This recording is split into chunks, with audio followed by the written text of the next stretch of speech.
नमस्कार मित्रांनो, मी राजेश माने यूट्यूबच्या बातमीदार न्यूज चॅनलवर आपल्या सर्वांचे स्वागत।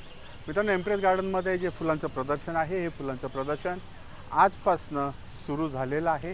पुढील 4 दिवस हे प्रदर्शन सर्व नागरिकांसाठी खुले करण्यात आलेले आहेत। या प्रदर्शनामध्ये जे काही महत्त्वाचे झाडं आहेत, फुलं आहेत किंवा शोभिवंत झाडं जी आहेत ही सर्व आम्ही आपल्याला या व्हिडिओच्या माध्यमातून दाखवणार आहोत। त्यामुळे संपूर्ण व्हिडिओ बघा, तुम्हाला नक्कीच इथली जी अरेंजमेंट केलेली आहे सर्व फुलांची आणि झाडांची ही नक्कीच आवडेल।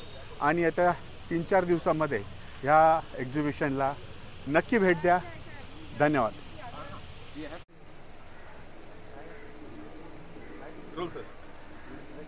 Agree horticulture society of western इंडियाद्वारे दरवर्षीप्रमाणे यंदाही एम्प्रेस गार्डनमध्ये जे हे प्रदर्शन भरवण्यात येतं ॲन्युअल फ्लावर शो, हा मला वाटतं पुणे शहर आणि पूर्ण महाराष्ट्रामधलेच एक मोठा इव्हेंट आहे आणि तो सणासारखा साजरा होतो।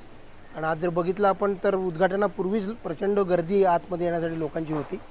याच्यामध्ये वेगवेगळी फुलं, वेगवेगळे नर्सरीमधल्या चांगल्या शोभिवंत झाडांचे अनेक नमुने, नवीन नवीन टेक्नॉलॉजीज या भागातली या सर्व या इंडस्ट्रीमधल्या, आणि त्याचबरोबर गार्डन म्हणजे बागकाम आणि त्याच्याशी अनुषंगिक सर्व आणि इतर अनेक प्रकारचे कलाप्रकार इथं प्रदर्शित होतात। आणि जवळजवळ 3 ते 4 दिवस या प्रदर्शनाला प्रचंड उत्स्फूर्तपणे लोक येतात आणि हा एक मला वाटतं एक वारसा आहे जो पुढे चालवायला हवा। आणि याच्यामध्ये प्रतापराव पवार असतील, श्रीमंत किर्लोस्कर असतील किंवा पिंगळेसाहेब असतील, या ज्येष्ठांनी अविरत प्रयत्न करून ही परंपरा पुढे ठेवलेली आहे आणि यापुढे ती चालू राहील। तर नवीन नवीन तरुण उत्साही मंडळी याच्यात काम करत आहेत आणि अशाच प्रकारचे ह्याहीपेक्षा चांगले दरवर्षी फ्लावर शो या ठिकाणी आयोजित होतील असं मला विश्वास आहे। आणि मला अनेक वर्षानंतर पुन्हा एकदा या ठिकाणी यायचा योग मिळाला त्याबद्दल मी संयोजकांचा पण आभार मानतो। धन्यवाद। थँक्यू। मराठीमध्ये ना दरवर्षाप्रमाणे यंदाही आपण हा फ्लावर शो केलेला आहे आणि याच्या मागे जे सगळे यशस्वी झाले आहे की त्याच्यामध्ये जे काही सौंदर्य नटलेलं आहे त्याच्यामागे आमच्या लोकांचे 6-6 महिन्याचे कष्ट अहोरात्र काम करून आणि त्याच्यामुळे हा फ्लावर शोचं हे सौंदर्य आपल्या सगळ्यांना पाहायला मिळतं। याच्यामागे लोकांना याची फुलझाडांची निसर्गाची आवड निर्माण व्हावी, त्यांना जर करावंसं वाटतं तर मार्गदर्शन मिळावं, हा एम्प्रेस गार्डनचा हेतू आहे। आणि एक छान जागा इथे लोकांना यावंसं वाटतं, त्यामुळे हजारो लोक आता इथे यायला लागलेत, आपला वेळ थोडा निसर्गाबरोबर घालवतात, ही समाधानाची गोष्ट आहे। सर्व विश्वस्त हे याने अहोरात्र वर्षानुवर्ष काम करत आहेत आणि त्याला सरकारची पण आम्हाला चांगली साथ आहे। यामुळे या गोष्टी आपण करू शकलेलो आहोत। सातत्याने सुधारणा करणं, काहीतरी नवीन शिकवणं या दिशेने आमचे प्रयत्न राहतील आणि माझी खात्री आहे की त्यातून समाज प्रबोधन अधिक नैसर्गिक जपणूक या दोन्ही गोष्टी उत्तमपणे होऊ शकतील। धन्यवाद। आज इथे फुलांचं प्रदर्शन एम्प्रेस गार्डनमध्ये आदरणीय प्रतापरावजी पवार यांच्या हस्ते झालेलं आहे। त्याबरोबर आपल्या शासनाचे दिवसे साहेब हे या ठिकाणी, परंतु हे गार्डन फार वैशिष्ट्यपूर्ण आहे। यामध्ये फार जुनी झाडांच्या जाती, जुनी झाडं असं आहे आणि त्यामध्ये नवीन आता फुलांच्या बाबतीमध्ये ह्या गार्डनने फार मोठी प्रगती केलेली आहे।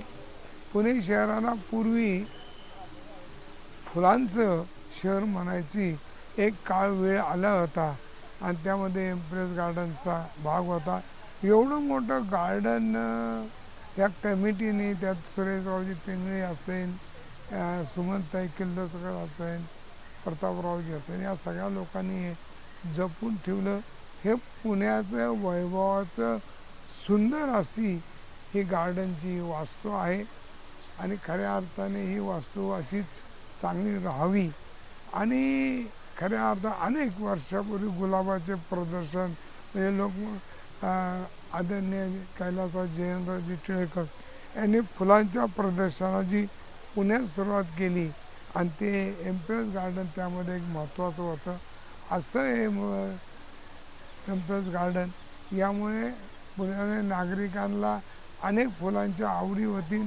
आपल्या बागेत, आपल्या घरात आपल्या परिसरातील महानगरपालिकेच्या मध्ये अशी फुलं आणि गार्डन करण्याची एक प्रोत्साहन मिळेल. आजच्या याला पुणे महानगरपालिके माजी उद्यान सुपरिटेंडेंट खैरे साहेब बी आहेत. असं एक पुण्याला अत्यंत डोळ्याला आनंददायक आणि हवामानाला पर्यावरणाच्या दृष्टीने अत्यंत असा हा चांगला कार्यक्रम आयोजित केला. याबद्दल मी मनापासून आयोजकांचं धन्यवाद व्यक्त करतो. पुणेकरांचा एक सामान्य नागरिक म्हणून मी त्यांचं बी या ठिकाणी अभिनंदन करतो.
मित्रांनो, अशाच प्रकारच्या बातम्यांना अपडेट आम्ही आमच्या बातमी.इन या न्यूज चॅनलवर देत राहणार आहोत.